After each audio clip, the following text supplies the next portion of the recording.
हाँ, तो ये वर्ड्स डॉट हमने टेक्स्ट यहाँ पे लिख दिया, ये हमारा फाइल है, डेटा हमारा ये पड़ा हुआ है। अब वर्ड फ्रीक्वेंसी कैलकुलेट करने के लिए हम लोगों ने फिर नेक्स्ट स्टेप क्या लिया था, एक और वेरिएबल लिया था, और यहाँ पे हमने ये लिखा था RDD dot map,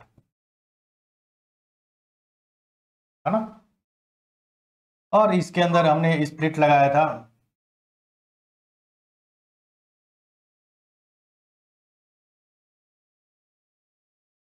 x dot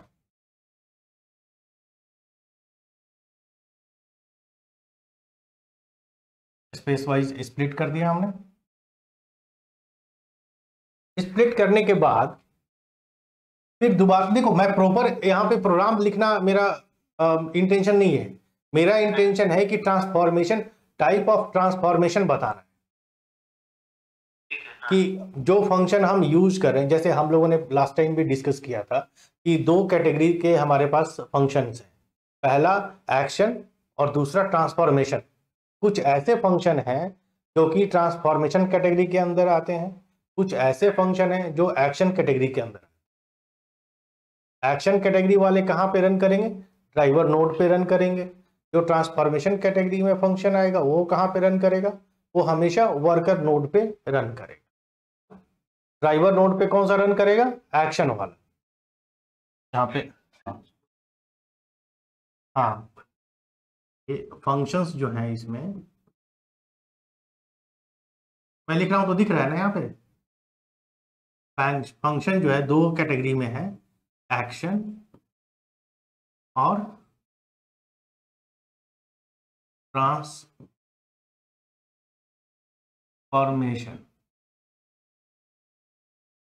है ना। ट्रांसफॉर्मेशन भी दो कैटेगरी में है, एक है वाइड ट्रांसफॉर्मेशन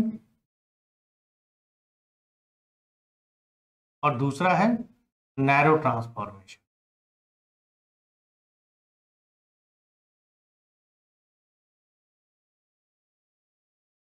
इस तरह का कैटेगरी है ना। एक्शन और ट्रांसफॉर्मेशन हमें अच्छे से पता है। एक्शन कहां पे रन करेगा, ये जब भी करेगा ये ड्राइवर नोड पे रन करेगा, और ये ट्रांसफॉर्मेशन जहां कभी जब भी रन करेगा कहां पे रन करेगा, वर्कर नोड, मास्टर नोड पे। हाँ बिल्कुल, ड्राइवर कहने का मतलब है मास्टर नोड पे, और वर्कर नोड कहने का मतलब है जो भी स्लेब्स हैं जो उसके अंडर में जो जिस नाम से भी कहो उस वो वर्कर नोड हम लोग जनरली कहते हैं, तो वर्कर नोड पे वो रन करेगा, है ना। क्योंकि डेटा वो क्यों रन करेगा ये हम लोग डिस्कस कर चुके हैं, एक्शन और ट्रांसफॉर्मेशन का। अब आ जाओ कि ट्रांसफॉर्मेशन में भी दो कैटेगरीज है, एक है वाइड ट्रांसफॉर्मेशन और दूसरा है नैरो ट्रांसफॉर्मेशन। अब यहाँ पे तो स्प्लिट वगैरह तुमने किया, प्रॉपर सिंटेक्स मैं नहीं लिख रहा हूं, और इसके बाद फिर एक स्टेप ये होता था कि RDD डॉट मैप करते थे हम, और इसमें क्या करते थे हम लोग, एक्स इंप्लाइज की एंड वैल्यू पेयर में इसको कन्वर्ट करते थे, है ना, की एंड वैल्यू पेयर में कन्वर्ट करते थे। और जब इसको भी किसी वेरिएबल पे लेते थे, मान लो कि RDD2 पे ले लिया, और लास्ट में हम लोग क्या करते थे, जो भी बन गया उसके बाद कहते थे रिड्यूस बाई की लगाते थे, है ना, RDD2 डॉट रिड्यूस बाई की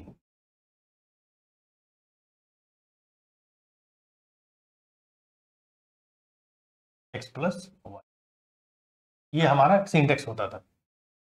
तो इसमें अब हमें पहचानना है कि कौन सा ट्रांसफॉर्मेशन है। अगर हम ट्रांसफॉर्मेशन की बात करें तो ये दोनों ही ट्रांसफॉर्मेशन कैटेगरी के फंक्शंस हैं। ये भी है, रिड्यूस बाई की भी ट्रांसफॉर्मेशन कैटेगरी का है, और ये मैप फंक्शन भी ये तुम्हारा ट्रांसफॉर्मेशन कैटेगरी का ही है। और इसका रिजल्ट हम लोग कहां पे रखते थे, इसका मान लो कि वैल रिजल्ट नाम के वेरिएबल पे लिया, और फिर यहाँ पे क्या करते थे हम लोग, रिजल्ट, हाँ हाँ, एक मिनट, कलेक्ट, ये हम कर देते हैं ऐसे, है ना, रियल डॉट कलेक्ट। तो इसमें ये जो है, ये तुम्हारा रिड्यूस बाई की, ये है ट्रांसफॉर्मेशन, मैप भी ट्रांसफॉर्मेशन, ये भी ट्रांसफॉर्मेशन। ये कलेक्ट, ये कहां पे रन करता है, क्योंकि ये सबका रिजल्ट, रिजल्ट कौन देता है, मास्टर है, बिल्कुल। तो ये रिजल्ट देने वाला फंक्शन है, यानी कि ये मास्टर नोड पे रन करने वाला फंक्शन, क्योंकि यही रिजल्ट दे रहा है, यही तुम्हें आउटपुट देगा, झट से आउटपुट लिख के दिखा देगा। तो ये कहां पे रन करता है, ये रन करेगा, ये रन करेगा तुम्हारा मास्टर नोड पे। मास्टर नोड पे कहने का मतलब ये कौन सा फंक्शन है, ये है एक्शन कैटेगरी का फंक्शन, है ना, ठीक है। और ये सब जो भी फंक्शंस हैं, ये ग्रीन वाला, ये ग्रीन वाला जो भी फंक्शन है, ये किस कैटेगरी का है, ये है तुम्हारा ट्रांसफॉर्मेशन है, यहां पे लिखता हूं, ये ग्रीन वाला है ट्रांसफॉर्मेशन।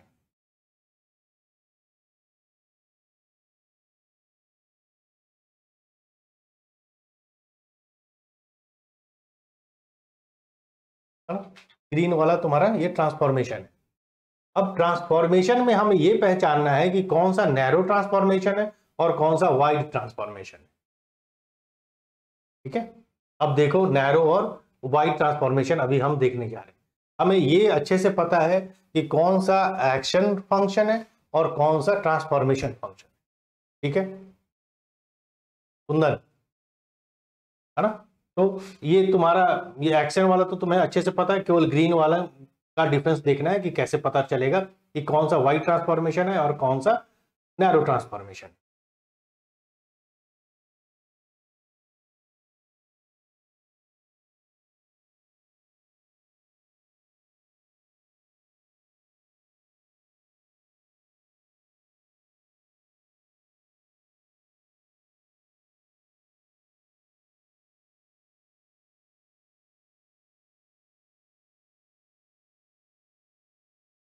अब देखो, अगर तो जो हमारा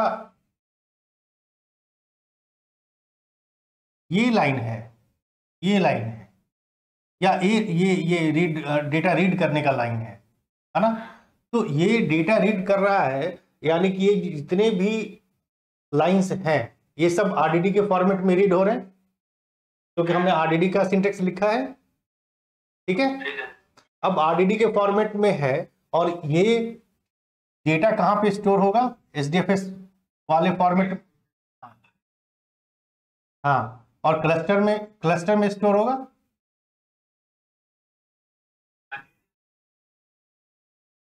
हाँ, ये ऑब्जेक्ट तो तुम्हारा बन रहा है, उसका पार्टीशन हो रहा है, उसका पार्टीशन आरडीडी का जो ऑब्जेक्ट में, आरडीडी के ऑब्जेक्ट में जो डेटा है उसका कुछ पार्ट यहां पे होगा, कुछ पार्ट यहां पे होगा, और कुछ पार्ट यहां पे होगा, और कुछ पार्ट यहां पे होगा, वही नहीं, यहाँ पे जो भी है वो डिस्ट्रीब्यूटेड आर्किटेक्चर में हम लोग बात करें, स्टैंड एलोन आर्किटेक्चर की बात नहीं करेंगे।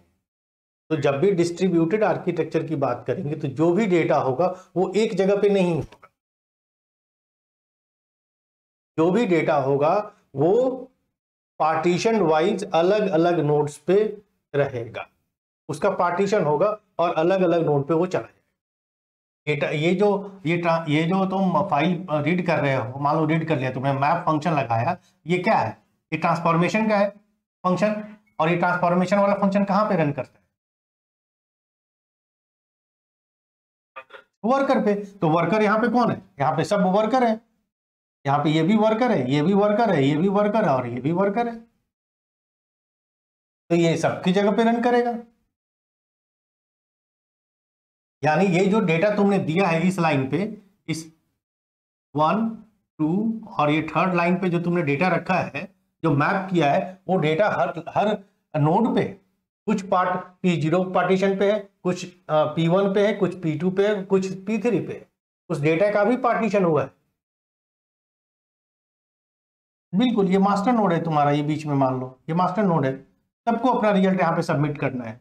तो कि डेटा ऐसा है तुम्हारा, है ना, ये थर्ड लाइन पे डेटा तुम्हारा, ये सारा ट्रांसफॉर्मेशन, ये भी ट्रांसफॉर्मेशन, ये भी सेकेंड लाइन में ट्रांसफॉर्मेशन है और थर्ड लाइन में ट्रांसफॉर्मेशन ही है तुम्हारा।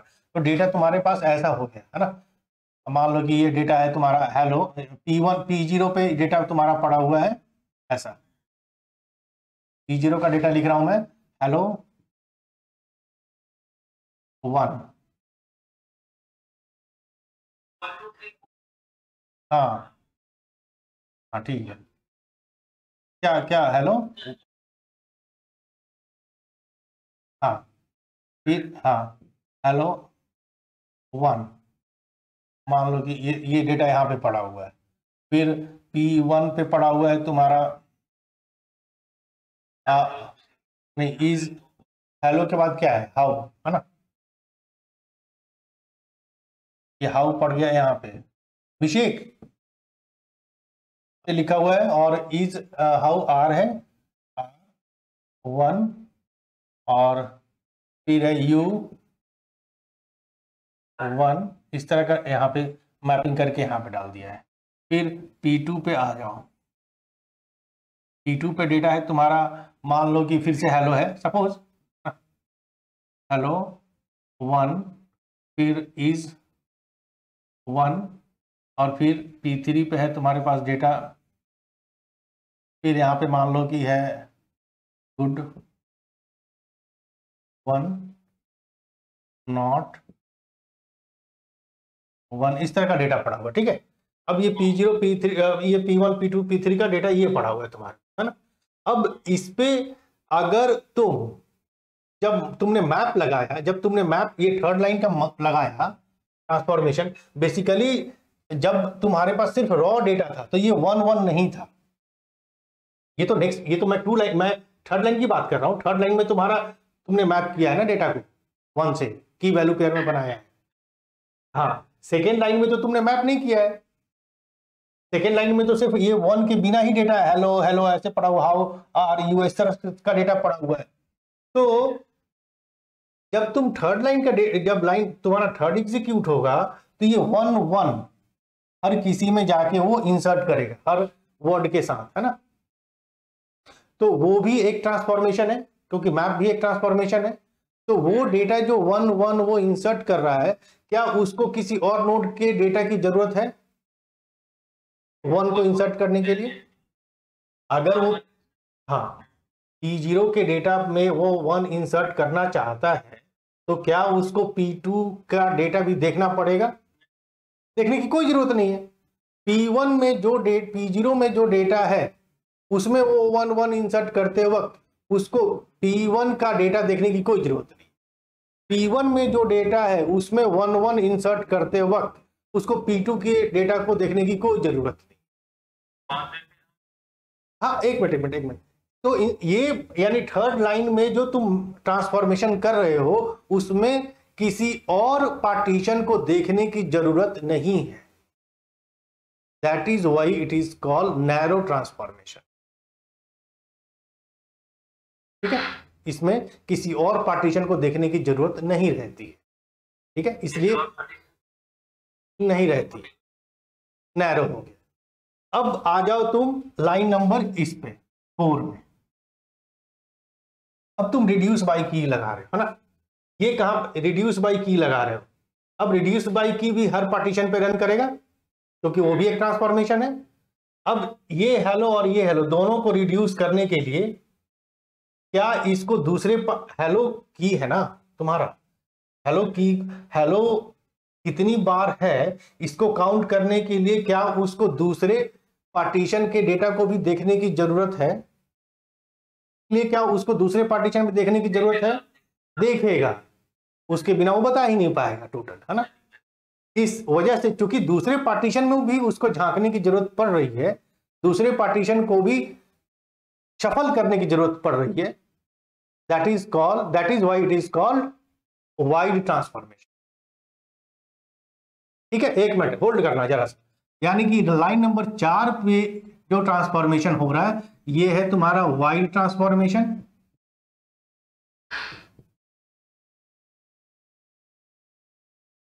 और इस 2 और 3 पे जो हो रहा है, इस पे जो हो रहा है ये है तुम्हारा नैरो ट्रांसफॉर्मेशन।